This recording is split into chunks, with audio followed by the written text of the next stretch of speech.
Hello and welcome everyone. My name is Joshua Daniels and I am a public historian and filmmaker from Rotherham. Today, my talk is on the stately home that lies about an hour down the road from Sheffield on the M18, about 5 miles north of Doncaster, and is of course called Brodsworth Hall. Whilst Brodsworth Hall is under the care of English Heritage, it's a very well preserved and thought-provoking and important piece of Victorian architectural heritage. Plus, it's a lovely place to visit, and I really wanted to share it with you today. So if you've been, have any questions or any stories to tell, please let me know in the comments. When I first visited in 2018, I was actually working for English Heritage at the time. Since then and my most recent visit, a fair bit has changed in terms of the way it has interpretation boards of its history and decorations in the gardens. However, true to what makes this place so special and important, most of it remains unchanged. That's because Brodsworth Hall is one of the best preserved Victorian homes in the UK. A lot of my historical research focuses on stately homes, and Brodsworth is a fantastic preservation of Victorian architecture. So the aim of my talk tonight is threefold: to tell the history of the house and gardens and how they're being interpreted, what life was like in Victorian Doncaster, and what historic homes like this have had to do in order to survive. When you first arrive, you find yourself near Brodsworth, a very small village indeed. It's recorded in the Domesday Book as Broadword, which roughly means broad settlement, as it was regarded as being quite a large settlement and had about 16 households. Today, it has a population of around 3,000 people. Although mainly agricultural in its origins, a colliery was sunk between 1905 and 1907, leading to the development of one of the finest collieries in England, Brodsworth Main Colliery. Brodsworth Main Colliery had a third shaft sunk in 1923 and had the highest output of any three-shafted colliery in England. It also regularly employed the most colliers in England too, with over 2,800 men working there in the 1980s, and is regarded as one of the largest England ever saw. This also led to one of the most reputable model villages being built for the miners, known as Woodlands. Built in the early 1900s, it is regarded as being one of the highest quality in the country, which is remarkable, especially considering it was at a time when model villages were already of high quality and being built rapidly across the nation. In 1913, the sanitary conditions were being regarded as perfect by the local media. The building of Woodlands, however, meant that Brodsworth effectively shrank as people migrated to Woodlands and Brodsworth didn't really need to grow anymore. Today, the site of the colliery is a woodland walk, as it was closed in 1990. So, why does such a small village in South Yorkshire have one of the biggest collieries in the UK and one of the finest Victorian homes? Well, that all boils down to the family that owned it. And as with all historic homes, the real history of this house stretches far back before the area for which it is famous. We start our journey into Brodsworth Hall's true origins in the 11th century. In the 11th century, the church that still stands there was built. There was a church before this one, built by the lord of the manor at the time of Edward the Confessor, and it was a Saxon lord known as Alcy. The one that stands there today is called the Church of St. Michael, and in the 20th century even had a local football team named after it. The church is Norman in design. It consisted of just a nave and a chancel. The south aisle, chapel and porch were added in the 1800s by the Paterson family, who owned Brodsworth Hall and the family that made it what it is today. If we venture inside the church, we can see at the wooden beam at the top there are three carvings. And the one on the left is a carving of the Blessed Virgin Mary, the one in the middle is Jesus on the cross, and the one on the right is Saint John the Evangelist. The well-decorated pulpit is from the 17th century, with the date 1699 carved on the front. The church would have been used extensively by the Paterson family, thus why they would have built the extension. More than that, the church is on the actual Brodsworth Hall estates themselves, and although not accessible by the public, it is only a few minutes' walk from the house itself. Brodsworth Hall actually finds its true origins in the 11th century as well. This is where we start to develop a family tree and a lineage of inheritance and selling that sees the estates being passed from the 11th century until the 19th. In the 11th century, there was definitely a manor here about 100 metres east of the church. The estate was inherited by William de Orrell, or Darrell. The estate stayed with the Darrell family until the death of Sir John Darrell in 1505. It was then inherited by the Dornay family, staying with them for at least 100 years. In the 17th century, it was inherited by the Wentworths. Darcy Wentworth, the first member of the family known to have lived here at Brodsworth, was heavily involved in the English Civil War, fighting on the side of the parliamentarians, even being captured by royalists at one point. In 1713, the house was sold to the Earls of Kinnoul, in particular the 8th Earl, George Hay. This guy was a bit of a horrible person, really. Politically disgraced after being imprisoned for Jacobite sympathies in 1715, he started to rebuild Brodsworth Hall in Georgian style. However, in 1720, he lost most of his money in the South Sea Bubble. The South Sea Bubble was a giant economic crash involving the South Sea Company. This is its coat of arms. The South Sea Company was granted the monopoly to provide slaves to the islands in the Pacific Ocean, or the South Seas as it was known, and also South America. However, it never really amassed any profit, yet the price of the stock rose exponentially, climaxing in 1720, before a massive crash back down to original prices. This ruined George's finances, and he actually left his wife Abigail and 10 children to fend for themselves here at Brodsworth. They were reported in the estate accounts to be living off £700 a year in 1730.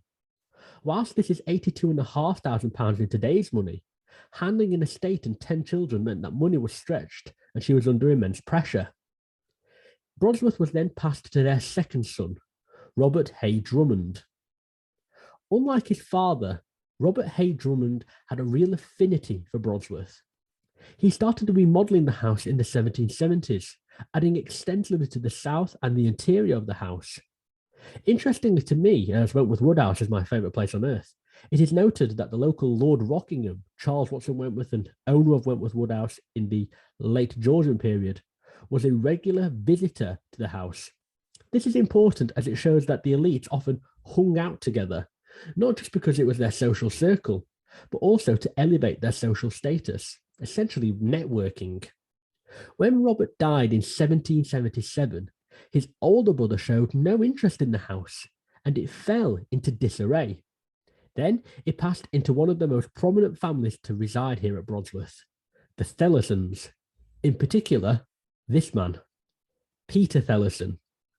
Peter Thellison was born in 1735, and he gained his fortune through merchant banking, as well as, whether directly or indirectly, through slavery. He did this when the slave owners he loaned money to defaulted.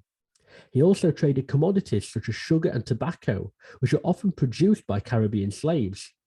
He also part-owned the slave ship Lottery, which was used for transporting African slaves to the Caribbean island Grenada.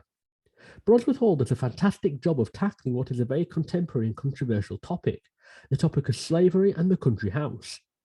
It does this by acknowledging it, addressing the heritage and experiences of slaves and slavery, and not shying away from saying it out loud.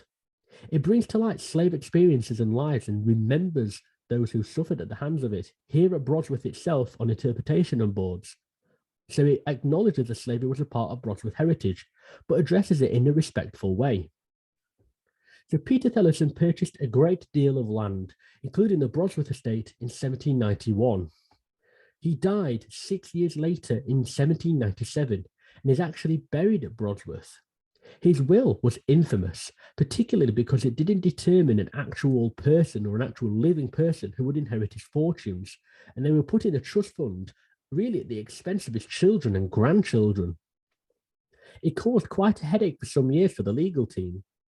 Eventually, the estates were divided into the ownership of two people, Frederick, the 4th Lord Rendlesham, and this man, Charles Sabine Augustus Thellison. Charles was born in 1822. He was a captain in the 12th Royal Lancers, and he also enjoyed yachting. Charles's part of the inheritance included the Brodsworth estates. This is the man responsible for how the house looks today. He commissioned a lesser-known London architect known as Philip Wilkinson to build the house. It was built between 1861 and 1863, only taking 2 years to build, including being fully roofed and furnished. It cost Charles £45,000 to build, which is around 2,660,000 in today's money. It took so little time because a lot of wealthy families during the mid-Victorian period were using London-based architects to design a full house and kept their workers to a tight and short schedule and budget. It is designed in Italianate style. Italianate style was a type of architecture that appeared in England in 1802 and was popular in England throughout the Victorian period. This is one reason why Wilkinson chose it, as it was a fashionable architectural trend, and famous architects and wealthy owners of large homes often chose trendy architecture to show their class and status and how involved they were in the arts world. Charles was also born in Italy, hence why he may have also favoured it. It is called Italianate style because it is meant to resemble Italian architecture. The style dominated America during the 19th century and is more commonly found there than in Britain. The characteristics of Italianate style are usually, as you can see, and I often think they almost look like Dracula's castle in appearance. The front face of Brodsworth is very clearly Italianate when compared to this example in America. The porch here at Brodsworth is supported by Tuscan columns, which were popular during the Victorian period too. It is surmounted by decorative urns there at the top. Charles was an avid sailor and photographer. His inheritance granted him such luxuries as he received £700,000, which in today's money is about 140 million. Upon his death in 1885 and with agricultural income dropping, Charles's third son out of 4 allowed the Brodsworth Colliery to be sunk to increase income. Despite this drop in agricultural income, they were still able to host parties, one in 1909 that entertained over 370 guests, and they also still hosted shooting, mainly in the winter. On that note, Brodsworth Hall was once the site of a shootout. In 1913, gamekeepers came under attack by illegal poachers. Not surprising that they were poachers, as the estates were grand and expansive at 8,000 acres. In the same year, electricity was also installed into Brodsworth Hall. One of the reasons this is such a well-preserved microcosm of Victorian luxurious living is because the residents who lived in it since it was rebuilt in 1863 never really changed anything or added anything substantial, bar redecorating some rooms. During the First World War, a lot of the male servants were of course shipped off to fight. Like the rest of Britain and other stately homes, women took up the work that the men had left behind. The amount of staff at the house declined after the war, especially considering the owner of the house at the time, Augustus Ellison, who inherited the estates in 1919, mainly lived at Kent and was suffering from gout, although he did come shooting in the winter. The house had started to go into decline. It was then in the hands of the Grant Daltons, with this woman on the left, Sylvia Grant Dalton, being the great daughter-in-law of Charles Ellison. This woman was a powerhouse, and we owe her great thanks for being the main driving force behind why Brodsworth is as well preserved as it is. During the Second World War, Brodsworth was requisitioned for military purposes in June of 1940. Its mission? Housing soldiers from the evacuation of Dunkirk. They were based across the whole estate, with some even staying in the park camping out. The dining room became the officers' mess, and a Royal Signals office was placed in the servants' wing. Charles Grant Dalton commanded the nearby Home Guard, and Sylvia and their daughter Pamela acted as nurses. Following the war, heavy death duties and high taxes meant the house was becoming increasingly costly to run, with less and less return to cover these costs. There was also a societal change towards stately homes following the war, with Manny Shinwell, for example, taking a stand against nearby Wentworth Woodhouse and targeting it by digging up coal right up to the doorstep. It's been said that Victorian houses were particularly targeted and disliked, mainly because they were seen as quite ugly and very dated. However, thanks to the actions of Sylvia and her daughter Pamela, who became Pamela Williams, they fought to keep the house as best preserved as they could. On Sylvia's death in 1988, Pamela didn't feel like she wanted to take on the mammoth responsibility of running Brodsworth Hall. By now, however, it had gained the attention of several notable organisations, including the Victorian Society. More recently, the desire to preserve historic buildings and the interest in Victorian buildings has grown, and the approach to them has changed since the 60s quite contrastingly. In 1990, Pamela gifted Brodsworth Hall to English Heritage, who are now the current owners. Thanks to the efforts of Sylvia and Pamela, Brodsworth Hall has been preserved as one of the best kept Victorian homes in all of the UK. So for now, let's take a look around the houses and the gardens together. When you arrive after the visitor centre, the drive curves round to the front of the house. When you arrive at the front of the house, where you have the entrance hall in front of you. The porte cochere was designed to be inviting, as this was where visitors and guests would have historically been greeted. It was large enough to permit a horse and carriage underneath it, as historically visitors would have been brought this way right up to the entrance. However, the difference between this entrance, the family block, and the servants' wing that adjoins to the right over there is that the servants' wing is noticeably but unsurprisingly less grandiose. Nevertheless, the fact that they are interlinked, possibly just because the size of the hall and thus needed to be linked, shows that those who worked here were vital and appreciated by the family, but it also serves a logistical purpose, as it meant that there was little travelling in between the servants' wing and the place where the guests would have been entertained. As you make your way inside, you are greeted by the beautiful entrance hall. It's purposely beautiful in order to impress important guests, and owes its design to the London furnishing firm, the Lapworth Brothers. The pillars are made of scagliola, and the whole design is Italianate to match the interior. Underneath your feet are Minton tiles, with Minton being one of the leading ceramic companies in Staffordshire pottery during the Victorian period. The carpets are Axminster, a highly prestigious carpet company that has existed since 1750 and makes all their carpets from scratch. Leading on from the entrance hall is the staircase hall. This was all designed for ease of access to the house for both visitors and for the people who worked there, as there was an entrance for the butler to navigate easily from the servant wings. One of the most striking features of this house, and indeed the staircase hall, is this: the statue called Education. So called because it depicts a woman reading and educating to what we can assume is her child. Education was one of the largest of the 25 statues bought by Charles Stellison from the Dublin International Exhibition and was placed here in Brodsworth Hall in 1865. Made of marble and made in Italy, the sculptor was Giuseppe Lazzarini. Leading on from this room is the dining room.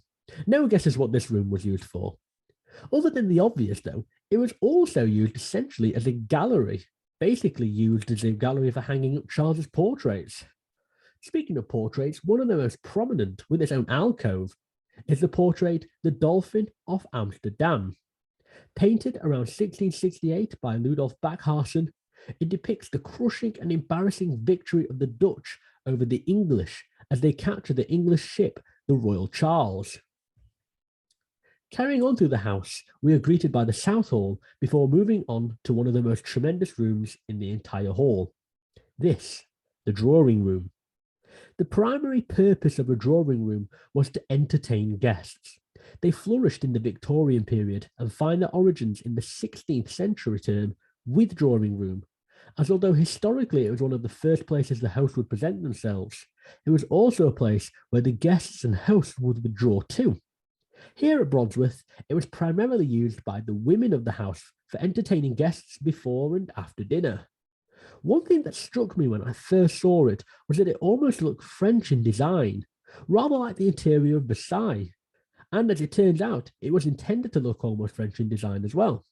The carpet, which is some of the most expensive in the house, was provided again by Lapworths, who also provided the chandeliers here. The ceiling is Renaissance in style, and although it is one of the most strikingly beautiful rooms in the house, the Grant Daltons actually preferred to use upstairs rooms as sitting rooms, as by the 20th century, this room had unfortunately begun to fall into disuse, except for occasional parties and charity events. We continue our tour of the interior as we enter the West Hall. Sculptures such as Sleep of the Innocents and The First Cradle decorate the walls beside you as you walk through.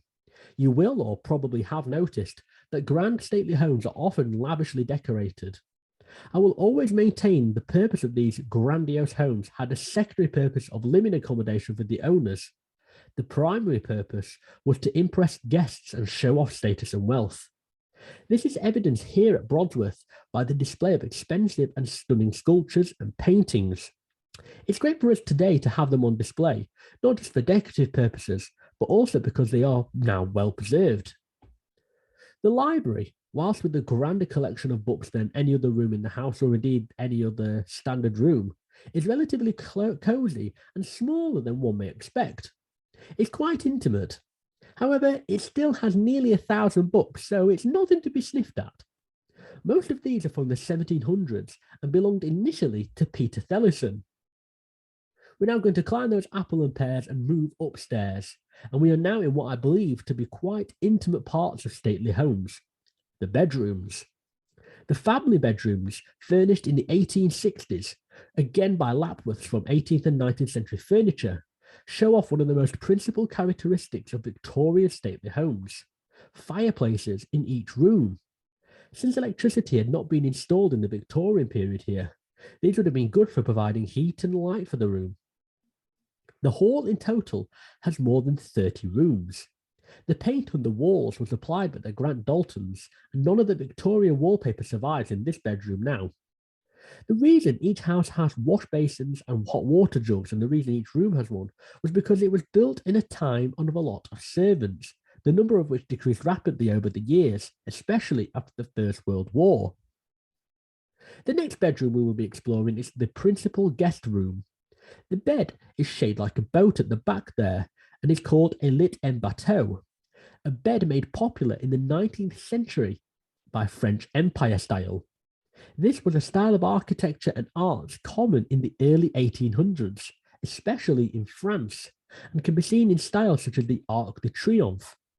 Although it was not used by the 20th century, the 1904 wallpaper still exists. Before we move on to the gardens, one of the most important features of this house for me is the servants' wing. I think it's fantastic that English Heritage and other houses try and remember those who worked the house and not just those who had the money and had them built. The first floor of the servant wing was used as housing for 13 female members of staff, who were summoned by a wall of bells, until an electric bell board was established in 1913 with the advent of electricity. The servants' wing also included the kitchen, which was positioned in such a way that footmen from the hatch at the back of the room could still serve food whilst piping hot. It was also used during the Second World War by the army. Until 1914, there were 15 indoor staff at Brodsworth. This included this lady here, Kate Helen Day. As a member of the kitchen staff, she came to work here in 1909. Outside, the staff were mainly men and comprised roles such as gamekeepers, gardeners, and drivers. This included this man called Alfred Edwards, pictured here in 1913. He acted as chauffeur and valet to Charles Paterson until his death in 1919, and even acted as a gun loader in the First World War. Their photos and stories are hung up in the foyer here, demonstrating English Heritage's dedication to remembering the lesser-known and disadvantaged people here at Brodsworth. The cafe is also in what was the servants' wing, which then leads to the magnificent gardens. One of the most beautiful and expansive gardens in all of South Yorkshire, it would be criminal not to explore them whilst we're here. Italianate style again, they are so expansive and huge to reflect the status of the Patersons and also to house some of the plants and flowers that they had, but also because they undertook a lot of leisurely activities whilst they lived here. They also served as very efficient kitchen gardens for their family. This picture here is of the Grove, and it almost looks magical when you look at it. It almost looks straight out of a fairy tale, I think. It is often described as maze-like, with bridges and paths interconnecting and crossing over each other, and it really is a place that you can get lost in and just enjoy spending a few hours wandering around the magical and beautiful flora and fauna. The landscape is built upon the site of an old stone quarry. Dating back to the 1700s, it is highly decorated with ferns. Fern fever was a craze during the Victorian period and was an obsession with planting ferns simply for how they looked. At the west front of the house, essentially the back of the house, is the fountain garden. The fountain you see here was placed in 1866, Italian again in design, and made by Cassettini, again alluding to this common long-running theme of Italian design here at Brodsworth. This is also seen in this piece of architecture, the summer house. The Tuscan pillars are used once again, and they support the roof. And like the family that used it, you can sit here at your leisure to overlook the whole of the gardens and the house. Whilst this was one of the principal reasons it was also built because the families here would have used the gardens, as I said, for leisurely activities. This is seen by the fact that they also had this, the capability for archery. This is called the Target House. Originally called the Archery House, it was completed in 1866 and featured furnishings such as a table and 2 armchairs inside. The building itself is a Swiss-style pavilion. The long open space in front of the house was used for target practice by the Paterson family. During the Second World War, it was also used as target practice by the military. Finally, I'm not going to say I saved the best till last, but definitely one of the most surprising till last. Situated behind the west side of the house, tucked away at the back, is this section of the gardens. When I first approached it, I thought to myself, they can't possibly be what I think they are, can they? Well, I'm not going to end our tour on a low note, but they are what we guess they are. They're graves. And even more depressing, shall I say? Well, let's put it this way. Can anyone name a Stephen King novel that involves the word cemetery? Yep, this is actually a pet cemetery. The first animal to be buried here was the terrier Coo, who died in 1894. Whilst this might seem a bit morbid to some, I think it's always nice to remember the pets, as they were always part of our families anyway, aren't they? And more than that, it's all a big part of what made Brodsworth special. There's memories of everyone from all walks of life commemorated here. There's stories and memories preserved for future generations. I spent a good few hours meandering through Brodsworth Hall and Brodsworth Gardens. It's a lovely, peaceful retreat and is a fantastic example of Victorian luxury living. But what was life actually like in Victorian Doncaster in a nutshell for comparison? In 1851, the population was around 40,000, nearly 30,000 more than it was at the beginning of the century. It was considered unsanitary and quite a poor place to live, with overcrowded schools and with poor education. Sewerage was introduced, as well as an infirmary and a public library. There was also a dwelling place called this, Sandhouse. It was a dwelling place built in the 1860s that lasted until the Second World War. It got its name from the sandstone that was used to make it and was situated within the site of a quarry. It even had tunnels below it that were used by the locals. But Doncaster's main industry in the last half of the 19th century was engineering, in particular that of engineering in the train industry. In 1853, the Great Northern Railway moved its locations here, and the engine work provided the greatest source of employment in the town. The railway had reached Doncaster in 1849, and it has remained a centre of transport for England, especially Northern England, ever since. However, when the First World War broke out, domestic service was still the biggest provider of employment in England, with agriculture being second. Engineering was not one of them.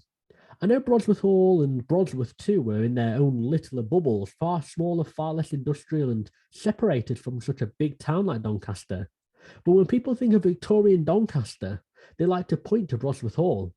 And if I'm being honest, Brodsworth is not representative of what Doncaster was like in the Victorian period.